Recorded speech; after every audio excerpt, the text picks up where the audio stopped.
il y a une dizaine d'années, un candidat à l'élection présidentielle avait fait sien le slogan suivant « Le changement, c'est maintenant ».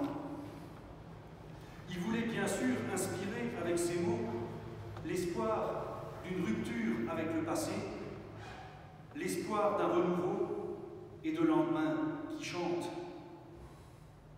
Mais à bien regarder l'histoire, et le prophète Ésaïe en témoigne, ce changement est permanent. Qu'on le provoque ou qu'on le subisse, qu'on l'attende ou qu'on le craigne, qu'on l'apprécie ou qu'on le redoute, ce changement est inhérent à toute vie, à toute société, à l'histoire elle-même. La deuxième partie du livre d'Ésaïe, dont nous avons entendu un extrait, fait de ce changement le cœur de son message. Il en fait quelque chose de positif dans la mesure où il signifie pour les auditeurs du prophète la fin d'un temps d'exil et la possibilité de rentrer chez eux. Ce changement, dans ce cas précis, est signe du pardon de Dieu. Mais, et nous en avons tous fait l'expérience, ce changement n'est pas toujours positif. Il peut s'apparenter, pour citer Ésaïe, à traverser des eaux et des fleuves qui submergent, ou au feu et à la flamme qui brûle. Ésaïe nous rappelle alors ceci: ne crains pas, car je t'ai racheté.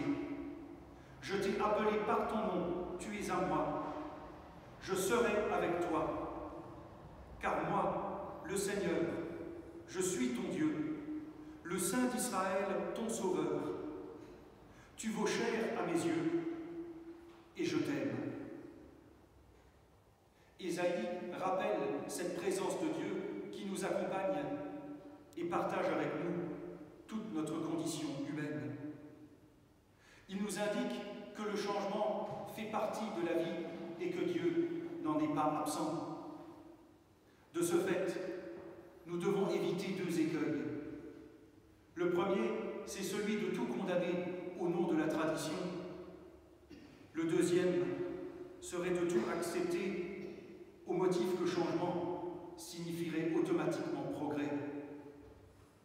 Comme toujours, la parole de Dieu nous appelle à ouvrir une troisième voie face aux positions bien tranchées et aux alternatives dualistes.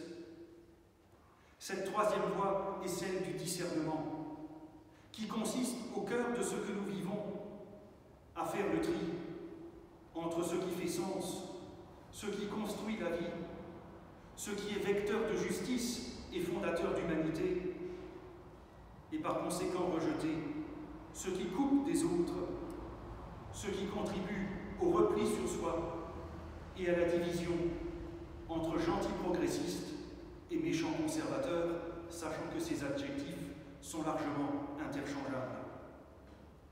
Ce sixième dimanche après la Trinité a pour thème le baptême. Y réfléchir nous fait mesurer que même si nous ne nous en souvenons pas, le baptême n'est pas quelque chose de passif. Une parole a été posée sur nous, pas quelques mots vite oubliés après avoir été prononcés, mais une parole appelée à grandir avec nous et appelée à nous faire grandir, indiquant que notre vie est placée sous le signe de la liberté, du changement et du renouveau. Accompagné par Dieu, qui dit deux fois au cours du texte que nous avons entendu, « Ne crains pas ». Et vous le savez, cette expression revient, paraît-il, 365 fois dans la Bible. C'est comme si une fois par jour, tous les jours, Dieu nous disait « N'aie pas peur ». Ésaïe rappelle que la foi juive est fondée sur un événement, la libération d'Égypte. De ce fait, la foi que nous voulons vivre doit nous apprendre et nous faire expérimenter la vie comme un chemin de libération que le changement est normal et que nous sommes appelés à en tirer un renouveau. Nous avons vécu ces dernières années des évolutions sociétales qui nous interrogent. Et nous sommes confrontés à des courants de pensée, voire à des idéologies qui parfois nous laissent pantois. Nous faisons cette expérience de la difficulté, voire de l'impossibilité de dialoguer et d'entrer en contact au-delà des cercles auxquels nous sommes habitués, particulièrement quand nous sommes confrontés à des militants, quels qu'ils soient, se rangeant du côté du bien pour mieux reléguer les autres du côté du mal. Oui, nous pouvons nous sentir submergés. C'est dans ces moments-là, particulièrement, que nous sommes appelés à vivre notre baptême. Il nous dit que nous sommes appelés par notre nom, que devant Dieu, nous avons une identité indépendante de ce que les autres peuvent penser de nous. Il nous dit que notre vie a un sens, y compris quand les eaux débordent et que le feu prend, parce que Dieu fait alliance avec nous pour nous permettre d'avancer. Le baptême nous inscrit aussi dans une histoire et dans une communion. On ne peut pas faire table rase du passé et croire que l'histoire commence avec nous. De la même manière, on ne peut pas prôner l'inclusivité si elle ne se comprend que comme alignement d'individualisme enfermé dans une bulle et qui, sous prétexte de bienveillance, se laisse enfermer dans une illusion d'eux-mêmes. Le baptême nous inscrit dans une histoire et une communion où nous devons accepter de faire partie de la même humanité. Peut-être est-ce là le plus grand changement que nous pouvons vivre. Dans une société mondialisée, où l'on communique sans arrêt, mais pour dire si peu.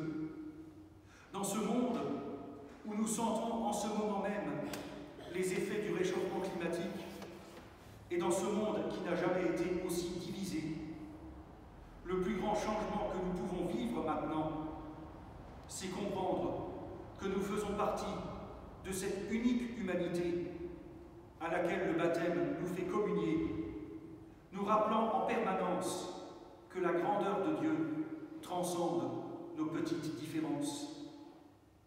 Dans cette communion, il nous faut veiller et éveiller les consciences face aux eaux qui montent et aux feux qui brûlent, parfois au sens propre, pour que cette humanité ne se prévale pas d'une supériorité illusoire, mais se souvienne qu'elle est créature, qui un jour devra rendre des comptes pour la création. Ésaïe ne nous pose pas ce matin la question du changement, mais celle de savoir quel changement nous voulons.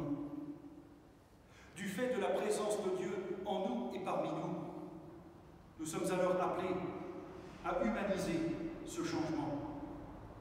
C'est notre mission de baptiser, notre mission d'Église, le rendre favorable ce changement pour tout humain et avec Dieu, préserver chacun de la montée des eaux et des flammes, de façon à ce que le bonheur des uns ne fasse pas le malheur des